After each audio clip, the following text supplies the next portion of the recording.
Afinidad y organización informal. Alfredo María Bonanno.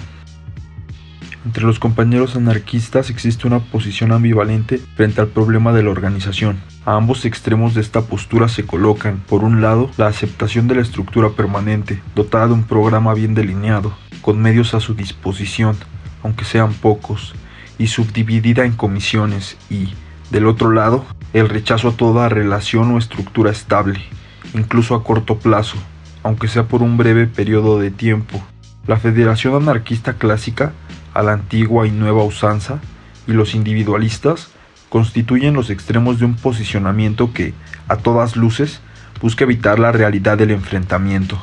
El compañero adherido a la estructura organizativa permanente espera que del crecimiento cuantitativo surja una transformación revolucionaria de la realidad y se concede la pobre ilusión de creerse capaz de controlar cualquier involución autoritaria de la estructura y cualquier concesión a la lógica del partido.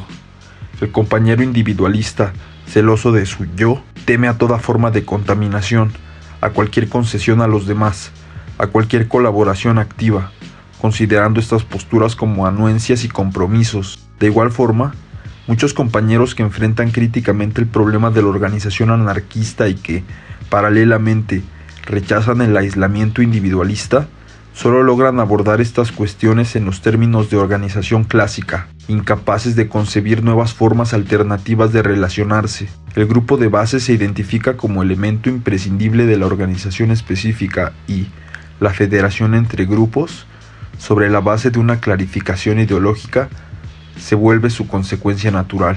De esta forma, la organización nace antes que las luchas y acaba por adecuarse a la perspectiva de cierto tipo de lucha que, al menos se supone, haga crecer a la organización misma. De tal manera, la estructura se constituye en una forma sustituta en relación a las decisiones operativas del poder, el cual por múltiples razones domina sobre el escenario del choque de clase. Así, la resistencia y la autoorganización de los oprimidos son vistas como elementos moleculares que pueden apreciarse por aquí o por allá, pero que solo serán significativas cuando pasen a formar parte de la estructura específica o se dejen condicionar dentro de organismos de masa bajo la dirección más o menos declarada de la estructura específica.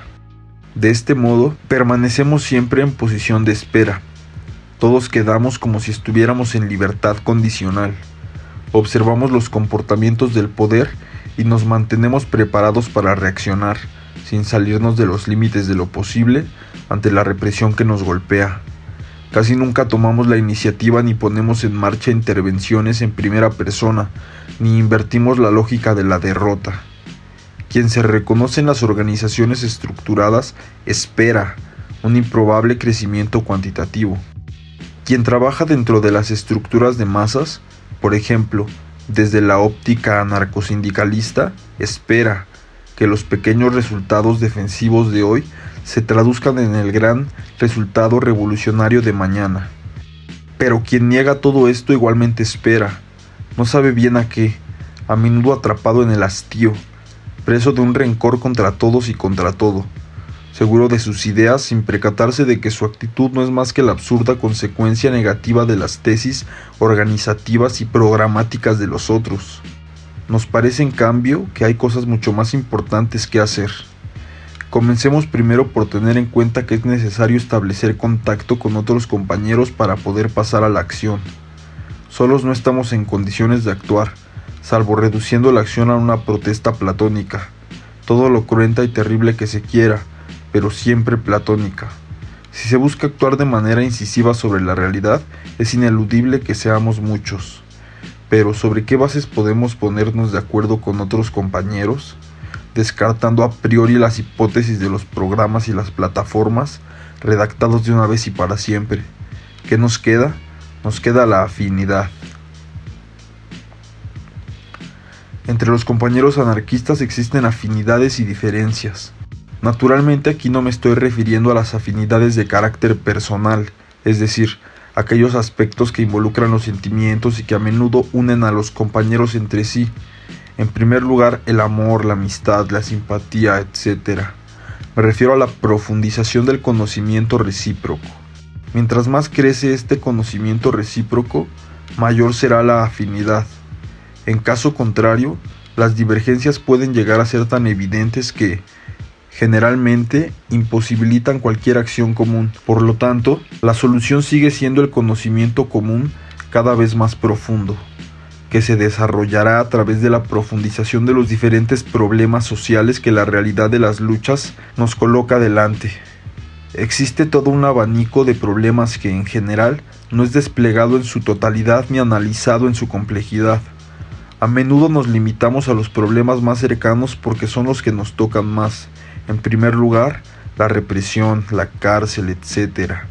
Pero es precisamente en nuestra capacidad de abrir el abanico de problemas sociales donde radica el medio más idóneo para establecer las condiciones de afinidad común, que claramente no va a poder ser absoluta o total, salvo rarísimas excepciones, pero será suficiente para asentar las relaciones apropiadas que nos permitan pasar a la acción. Si reducimos nuestra actividad a unos pocos problemas que consideramos inmediatos y esenciales, no tendremos nunca la posibilidad de descubrir y desarrollar las afinidades que nos interesan y vagaremos siempre a merced de contradicciones repentinas e inesperadas, capaces de trastornar cualquier proyecto de intervención en la realidad. Insisto en subrayar que no podemos confundir afinidad con sentimiento. Puede haber compañeros con los cuales nos reconocemos afines, pero que no nos resultan muy simpáticos y viceversa. Habrá compañeros con los que no tenemos la menor afinidad y sin embargo gozan de nuestra simpatía por motivos varios. Es necesario, además, no dejarnos obstaculizar en la propia acción por falsos problemas, como por ejemplo el de la supuesta diferencia entre sentimientos y motivaciones políticas.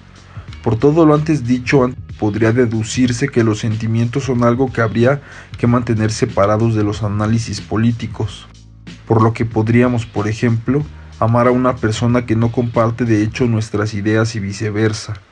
Esto en líneas generales puede ser posible, por muy desgarrador que nos parezca. Sin embargo, en el concepto de profundización del abanico de problemas, concepto antes mencionado, debe estar incluido también el aspecto personal, o si se prefiere, sentimental, ya que este sentimiento subyace de manera instintiva en nuestras pulsiones y a menudo consiste en una ausencia de reflexión y análisis, no pudiendo aceptar simplemente el ser dominado por Dios. De todo lo planteado emerge, aunque sea de manera nebulosa, una primera aproximación a nuestro modo de entender la organización informal, un conjunto de compañeros nucleados en base a la afinidad común. Mientras más amplia sea la gama de problemas que estos compañeros afronten juntos, mayor será su afinidad.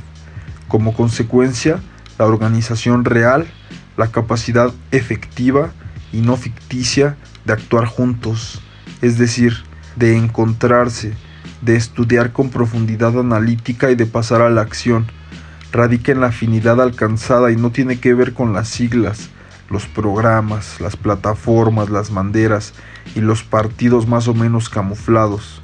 La organización informal anarquista es, por tanto, una organización específica que se genera en torno a la afinidad.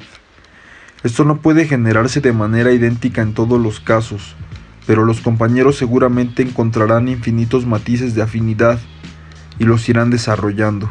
Mientras más diversos sean estos matices de afinidad, más amplio será el esfuerzo de profundización analítica que se haya alcanzado. Consecuentemente, la articulación de este conjunto de compañeros desarrollará una natural tendencia al crecimiento cuantitativo, pero limitado, y sin constituirse en la única finalidad de su actividad. El desarrollo numérico es indispensable para la acción y también es la mejor prueba del nivel de análisis que se está desarrollando y de la capacidad de identificar poco a poco afinidades con un mayor número de compañeros. Por consiguiente, este organismo recién creado acabará dotándose de medios comunes de intervención.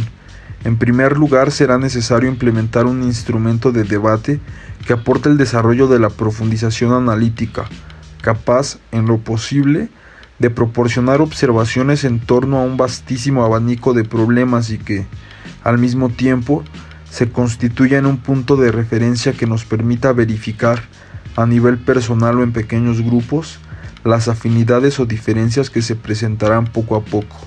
Desde esta óptica, resulta desalentador dar vida a estructuras permanentes para afrontar problemas específicos.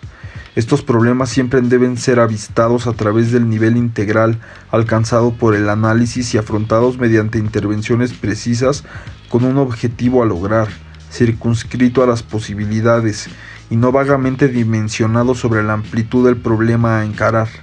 Lógicamente, durante estas intervenciones específicas podrán también constituirse estructuras, pero únicamente con la intención de implicar a los explotados en su conjunto y no como elemento destinado al crecimiento del movimiento específico.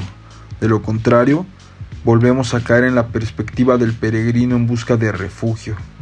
Por último, hay que señalar que el elemento que hace posible y aglutina la organización informal es, sin dudas, la afinidad, pero su talante motriz es la acción. Si nos limitamos a desarrollar el primer elemento y minimizamos el segundo aspecto, todos nuestros esfuerzos se extravían en el perfeccionamiento bizantino de quienes no tienen nada mejor que hacer que ocultar su voluntad de no hacer nada. Los problemas que aquí hemos esbozado, particularmente los relacionados a la organización informal anarquista, merecen la profundización y el debate al que invitamos a todos los compañeros interesados. Alfredo María Bonanno. Texto publicado originalmente en Anarquismo, número 45, marzo de 1985, Italia.